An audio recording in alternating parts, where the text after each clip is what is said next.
We used to have reunions growing up. Y'all ever have reunions out in the country? And we'd meet over at old Ma B's house, the one over by the pond, the white one with the little green shutters.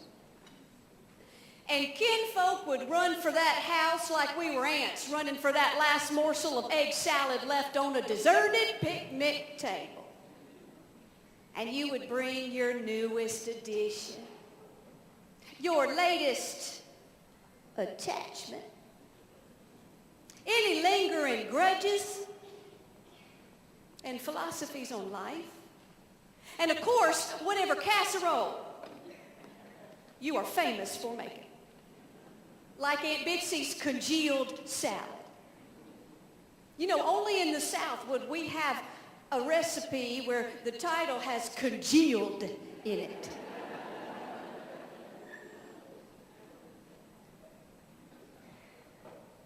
When I speak outside the South, people don't know what a congealed salad is. I have to fill them in. I say, well, it's usually a lot of bright colors and often shaped into the mold of something like a wreath or the manger. It's got things floating in it like marshmallows, pecans, olives. I say, and it's going to be the only food on the buffet that's going to keep moving a good 10 minutes after you set it down.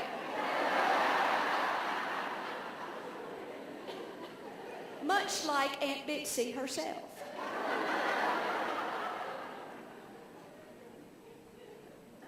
But everybody would bring their dishes in, and you'd set it out on a buffet or dining room table or card tables, whatever you had.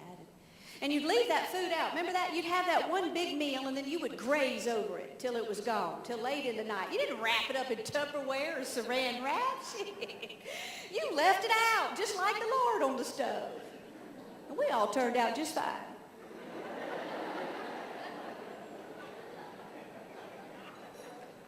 And you'd have that one big meal, and the food coma would set in, and everybody would move over to the sitting room or the parlor, living room, whatever you called it, depending on how old you were or how fancy. But it was always smaller than the amount of people you had. And everybody would crowd in there. Remember, this was a day when children got the floor. Adults sat on the furniture. And we would all just settle in and stare at each other.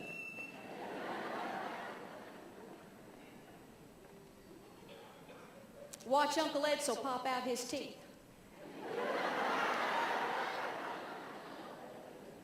And tell stories. Oh, Mama, tell the one. Oh, Daddy, tell the one. Same stories over and over. You'd heard them your whole life. But every time you'd hear them, you'd just laugh.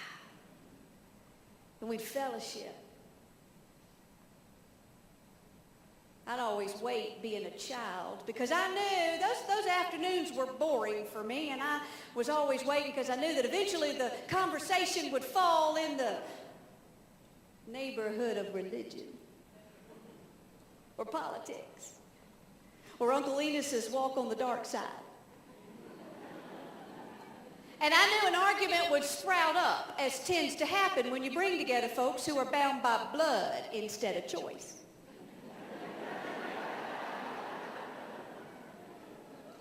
And I would wait because I knew it would quickly escalate in our family, and that just when it would be to the point when someone was about to throw a punch and Ma B was threatening to call out for her heart paddles once and for all, Uncle Skeeter would pull out his guitar.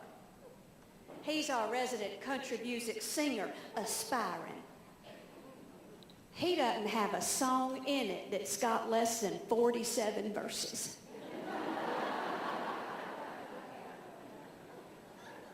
He thinks he sounds like Johnny Cash. He really sounds like Hank Williams with a speech impediment. He just wrote a new song for his wife. He calls it, I Married Her for Her Personality. Just didn't know she had 12 of them.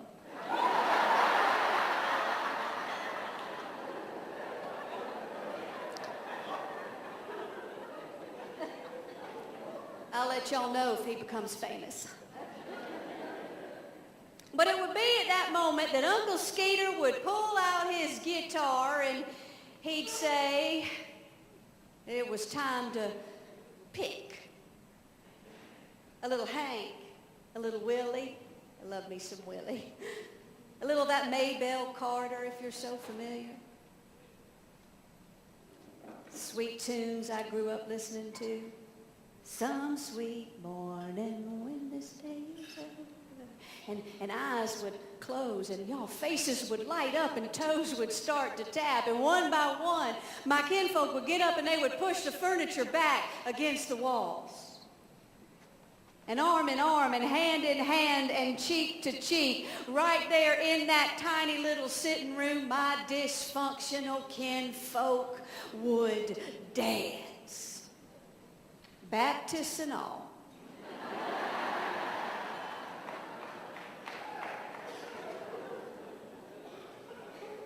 And in that moment, we'd all forget what it was we were fighting about. And everybody would remember what it was we were fighting for. And they'd get their second wind. I did not realize then that that would become my job, my passion, my calling. To use my stories and my characters to make people laugh. To come alongside them, whether I'm in front of hundreds or in an elevator with one who barely speaks English. And to look them in the eye and say, hello, I see you, and you matter, and you're going to be okay.